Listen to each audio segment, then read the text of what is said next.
प्रश्न 3। पाठिका थी वह धुंधले प्रकाश की कुछ तुकों और कुछ लयबद्ध पंक्तियों की। इन पंक्तियों को पढ़कर लड़की की जो छवि आपके सामने उभर कर आ रही है, उसे शब्दबद्ध कीजिए। उत्तर। इन पंक्तियों को पढ़कर हमारे मन में एक ऐसी लड़की की छवि उभरती है जिसके सामने वैवाहिक जीवन का धुंधला प्रकाश है। वो सोच रही है कि वह सज धज कर ससुराल जाएगी। उसका पति उसे प्यार करेगा, उसके सास ससुर और अन्य परिवारीजन उसे पलकों पर बिठा लेंगे। वह वहां नाज नखरों से रहेगी। वह नए नए कपड़े और गहने पहनेगी। सबका मन रिझाएगी। इसके साथ ही घर गृहस्थी का काम भी निपटाएगी।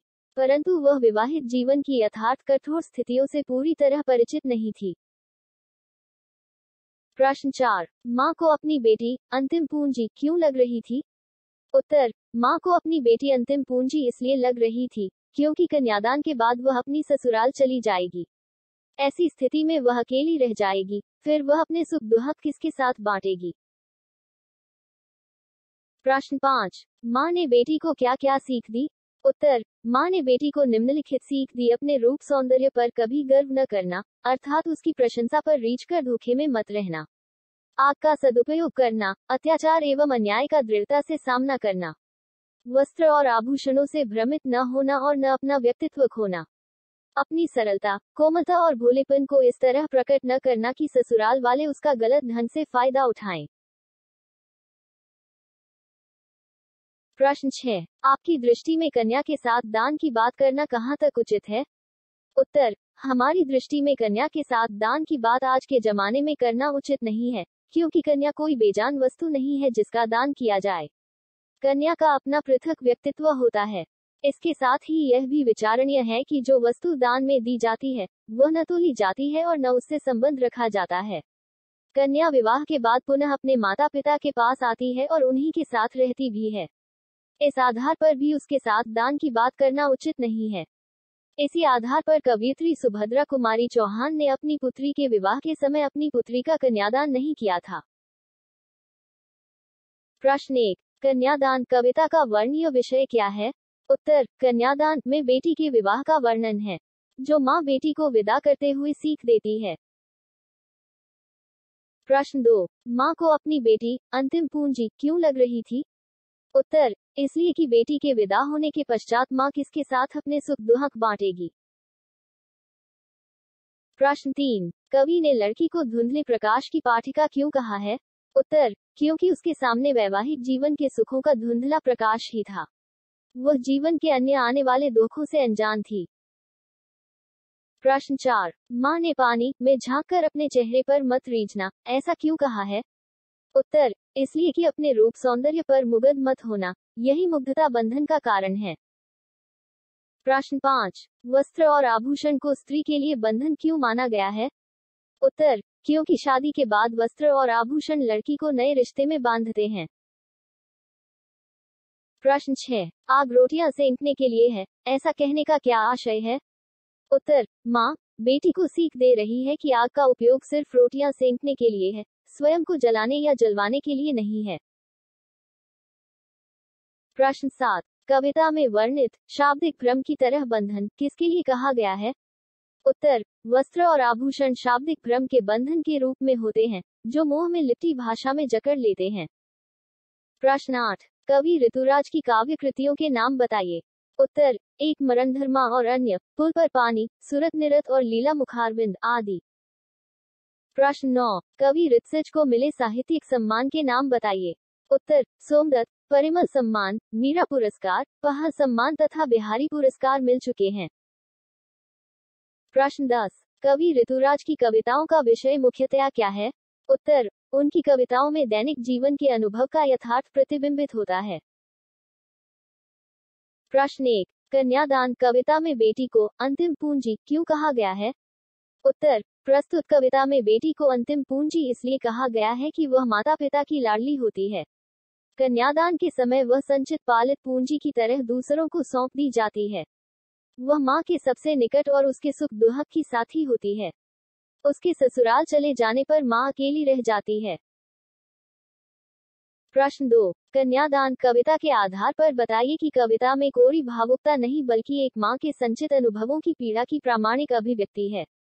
उत्तर, माँ अपनी बेटी के सुख दुख की साथी व साक्षी होती है। सामाजिक व्यवस्था द्वारा स्त्रियों के लिए आचरण संबंधी प्रतिमान गढ़े गए हैं। वे आदर्श के आवरण में बंधे हैं। एक स्त्री होने के नाते माँ अपने अनुभव द्वारा बेटी को उपयुक्त सलाह देती है। प्रश्न 3, अपने चेहरे पर मत रीझना, पंक्ति में निहित व्यंग्य को स्पष्ट कीजिए। उत्तर, प्रायः बहुएं अपने रूप पर आकर्षित होकर अपने आप में सुंदरी होने का भ्रम पाल लेती हैं, जिसका फायदा उन्हें घर गृहस्थी के बंधन में बांध देते हैं और वे अपने आप में कमजोर पड़ जाती हैं। प्रश्न 4, कवि ने माँ के दुहक को प्रामाणिक क्यों बताया है? उत्तर, कवि ने माँ के दुख को प्रामाणिक अथवा वास्तविक इसलिए बताया है क्योंकि उसे अपने वैवाहिक जीवन के कष्टों का यथार्थ अनुभव प्राप्त था। वह अच्छी तरह जानती थी कि ससुराल में उसकी कन्या को कितनी कठिनाइयां होंगी तथा उसे किस तरह सुख दुख बांटना पड़ेगा। प्रश्न 5, कन्यादान कविता में माँ की मल चिंता क्या है? उत्तर, माँ की चिंता यह है कि उसकी लड़की भोली और सरल है। वह वैवाहिक जीवन के कष्टों और कठिनाइयों को नहीं जानती है, इसलिए वह स्वार्थी दुनिया की अनुभूति कर अपनी लड़की के संभावित दुखों के बारे में सोच सोचकर घुली जा रही है। प्रश्न 6, कवि ने लड़की को धुंधले प्रकाश की पाठिका क्यों कहा है? उत्तर, लड़की सयानी न होने के साथ सरल और भोली थी, उसे केवल जीवन के आनंददायक पक्ष का ही आभास था। उसे वैवाहिक जीवन से जुड़ी कठिनाइयों एवं कष्टों का आभास नहीं था, इसलिए कवि ने उसे धुंधले प्रकाश की पाठिका कहा है। प्रश्न 7, एक कन्या विवाह से पूर्व अपने वैवाहिक जीवन की कैसी कैसी कल्पनाएं करती है? उत्तर, एक कन्या विवाह से पूर्व अपने वैवाहिक जीवन के बारे में बड़ी रंगीन कल्पनाएं करती है। उसका पति उससे अतिशय प्रेम करेगा, सभी उसके रूप सौंदर्य को देखकर रीझेंगे। वो ससुराल में सुंदर वस्त्रों और गहनों से सज धज कर सबका मन अपनी ओर आकर्षित कर लेगी। प्रश्न 8, वस्त्र और आभूषण शाब्दिक भ्रमों की तरह बंधन है, स्त्री जीवन के कथन का आशय स्पष्ट कीजिए। उत्तर, जिस प्रकार चतुर व्यक्ति अपनी मोहक शब्दावली से भोले इंसान को गुलाम बना लेता है, वैसे ही वस्त्र और आभूषण अपने आकर्षण से भ्रमित कर स्त्री को गुलाम बना लेते हैं और वह वस्त्राभूषणों के मोह में ससुराल के दास्तामय बंधन में पड़ जाती है। प्रश्न 9, कन्यादान कविता का संदेश स्पष्ट कीजिए। उत्तर, कन्यादान कविता का संदेश नारी जागृति से संबंधित है। पुरुषों द्वारा नारी सौंदर्य की प्रशंसा करना, वस्त्र और आभूषण का लालच देना वस्तुतः उसे गुलाम बनाए रखने के बंधन है। इनसे मुक्त होकर उसे नारी जैसी दुर्बलताओं के प्रति सचेत रहना चाहिए, तभी वह शक्तिशाली बन सकती है।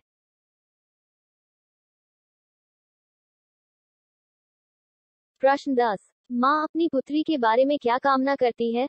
उत्तर, माँ अपनी पुत्री के बारे में कामना करती है कि वह ससुराल में जाकर समझदारी से काम ले। वह अपनी मोलेपन के कारण बंधनों में न बंधे। वह अपने ऊपर होने वाले अन्याय और अत्याचारों से बचे और अबला न होकर सबला बने। प्रश्न 11, कन्यादान कविता में माँ ने बेटी को जो सीख दी है, क्या वह आज के युग के अनुकूल है? पक्ष या विपक्ष में तर्क देकर स्पष्ट कीजिए। उत्तर, कन्यादान कविता में माँ ने बेटी को जो सीख दी है, वह आज के युग के सर्वथा अनुकूल है। आज ससुराल पक्ष वधू की सरलता का अनुचित लाभ उठाने के लिए दबाव बनाता है। उसे धमकाया सताया जाता है, अतः वह साहस से उनका विरोध करे और स्वाभिमान से जीवनयापन करे। प्रश्न 1, प्रस्तुत कविता कन्यादान का सार संक्षिप्त शब्दों में दीजिए, अथवा कन्यादान कविता में कवि ऋतुराज ने माँ की सीख द्वारा क्या संदेश दिया है? स्पष्ट कीजिए। उत्तर, कवि ऋतुराज ने कन्यादान कविता के माध्यम से शादी के बाद स्त्री जीवन में आने वाली कठिनाइयों से बेटी को सावधान रहने के लिए अनेक बातें कही हैं। कविता में विवाह के पश्चात विदाई के समय माँ अपने अच्छे बुरे सभी अनुभवों का निचोड़ एक सही व तर्कसंगत सीख देती है, ताकि आगे जाकर ससुराल में बेटी सुख सम्मान का जीवन व्यतीत कर सके। कविता में माँ परंपरागत आदर्श माँओं से हटकर भिन्न है। वह बेटी से कहती है कि तुम अपनी सुंदरता पर रीझना मत।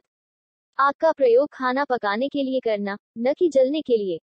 तू सावधानी से रहना। स्त्री जीवन जीते हुए वस्त्रों एवं आभूषणों के प्रति मोह मत रखना, क्योंकि ये सब बंधन स्वरूप होते हैं, सोचने समझने का सामर्थ्य छीन लेते हैं। माँ कहती है तू हमेशा लड़की की तरह निश्चल सरल रहना, लेकिन मूर्ख लड़की की तरह दिखाई मत देना।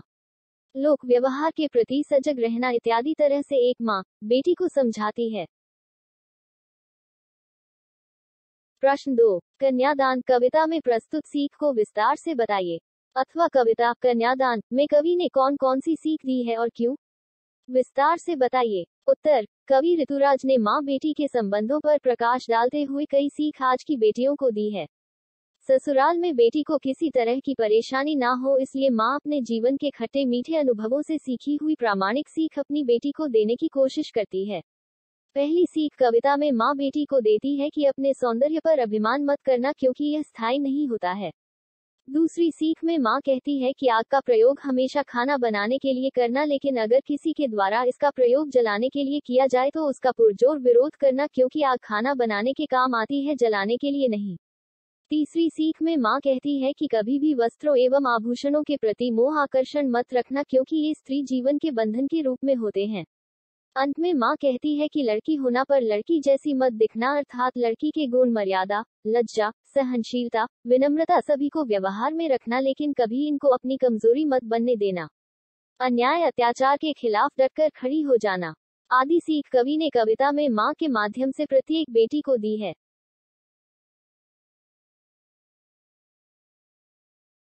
प्रश्न 1, कवि ऋतुराज का जीवन परिचय संक्षिप्त रूप में दीजिए। अथवा कवि ऋतुराज के व्यक्तित्व एवं कृतित्व पर प्रकाश डालिए। उत्तर, कवि ऋतुराज का जन्म 1940 में भरतपुर में हा राजस्थान विश्वविद्यालय जयपुर से अंग्रेजी में एमए करने के पश्चात अंग्रेजी साहित्य में पढ़ाने का कार्य किया। मुख्यधारा से अलग समाज के लोगों की चिंताओं को कवि ने अपने लेखन में उतारा है।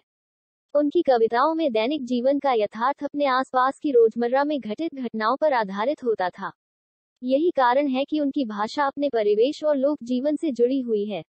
उन्होंने एक मरण धर्मा और अन्य, पुल पर पानी, सूरत निरत और लीला मुखारबिंद काव्य संग्रह लिखे हैं तथा इन्हें कई राष्ट्रीय पुरस्कारों से सम्मानित किया गया है।